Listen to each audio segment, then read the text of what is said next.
Washington, D.C. is steeped in music. The birthplace of Duke Ellington, Marvin Gaye, and go-go music. But its punk scene is arguably less famous. I know a bit of DC punk, like Bad Brains, Minor Threat, Fugazi.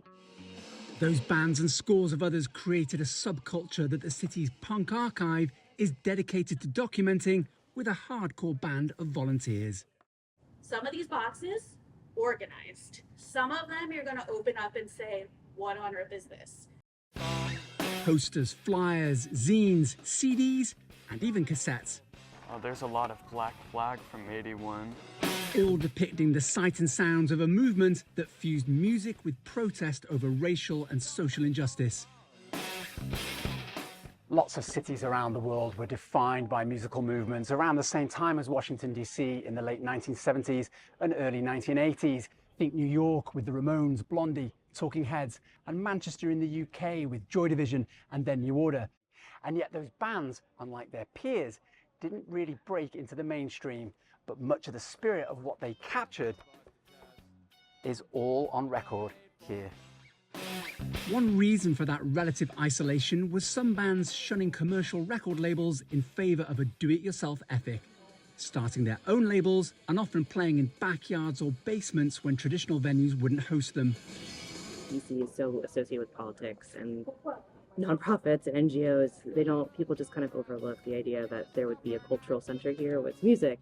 Maybe because politics overshadowed the music. Not many people are, like, when they think of DC, they don't think of punk music, they think of go-go. The DC of then versus the DC of now has always been very interesting to me because, you walk outside and there's fancy ramen shops and, hotels and stuff, and back in the day we were, murder capital of the country.